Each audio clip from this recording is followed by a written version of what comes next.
dans le prochain épisode de Un si grand soleil. Tandis que Michael décide de vendre son domaine, Yasmine et Gérald sont à la recherche de leur futur cocon. De son côté, Enzo a toujours des sentiments pour Inès. Attention, les paragraphes qui suivent contiennent des spoilers sur l'épisode d'Un si grand soleil diffusé demain soir sur France 2. Si vous ne voulez rien savoir, ne lisez pas ce qui suit. Mercredi 3 mars 2021 dans Un si grand soleil. Michael décide de vendre son domaine après avoir passé la nuit avec Johanna. Michael est heureux et lui prépare le petit déjeuner. Bien qu'elle souffre d'un terrible mal de tête, l'avocate ne regrette pas ce qu'il s'est passé entre eux. De son côté, Christophe arrive au haras et aperçoit son ex-femme quitter les lieux. Lorsqu'il questionne son ami à ce sujet, Michael avoue avoir passé la nuit avec elle mais ajoute toutefois qu'il ne se fait aucune illusion. Pendant ce temps, Julien confie au docteur Auriol qu'il a pris ses distances avec Johanna pour la protéger de ses angoisses. En effet, le fils d'Elisabeth pense que ses cauchemars le rendent impossible à vivre. Comme sa psychologue lui suggère de laisser la jeune femme prendre cette décision seule, Julien la contacte pour lui expliquer les raisons de son comportement.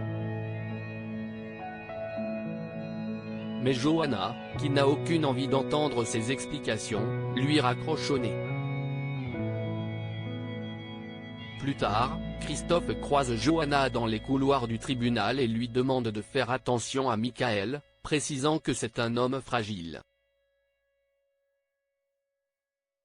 Dans la mesure où cela fait plus de 15 ans qu'il est amoureux d'elle, Christophe espère qu'elle ne joue pas avec ses sentiments. Le vétérinaire retrouve ensuite Cécile et lui fait part de ses craintes concernant Johanna. Alors que la juge cherche à savoir s'il a toujours des sentiments pour son ex-femme, Christophe esquive la question en promettant de ne plus parler d'elle de la soirée. À la nuit tombée, Michael annonce à Johanna qu'il a décidé de vendre son domaine. Yasmine et Gérald cherchent leur futur cocon alors que Yasmine et Anissa se réjouissent à l'idée que père et fils viennent s'installer chez elle. Gérald semble mal à l'aise. Selon lui, l'appartement de sa compagne est trop petit pour accueillir leur famille recomposée mais il n'a cependant pas osé le lui dire pour ne pas la vexer. En parallèle, Yasmine se rend au parloir et annonce à son fils qu'elle va emménager avec Gérald. Malheureusement, le jeune homme a du mal à accepter la nouvelle et somme sa mère de partir. Peu après, Gérald téléphone à Yasmine pour lui dire qu'il a peur qu'ils se marchent les uns sur les autres en venant vivre chez elle. Le couple se met alors d'accord pour trouver un petit pavillon pour abriter leur famille. Enzo a toujours des sentiments pour Inès pour sensibiliser leurs camarades sur la question du consentement sexuel. Inès et Anissa souhaitent lancer un débat via leur collectif de lycéens. S féministe. Intéressé par le sujet, Enzo aimerait participer mais se ravise en apprenant qu'Inès est à l'origine du projet.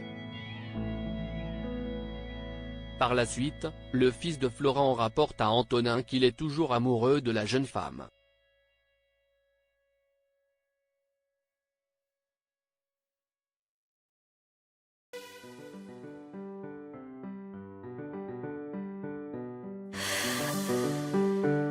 The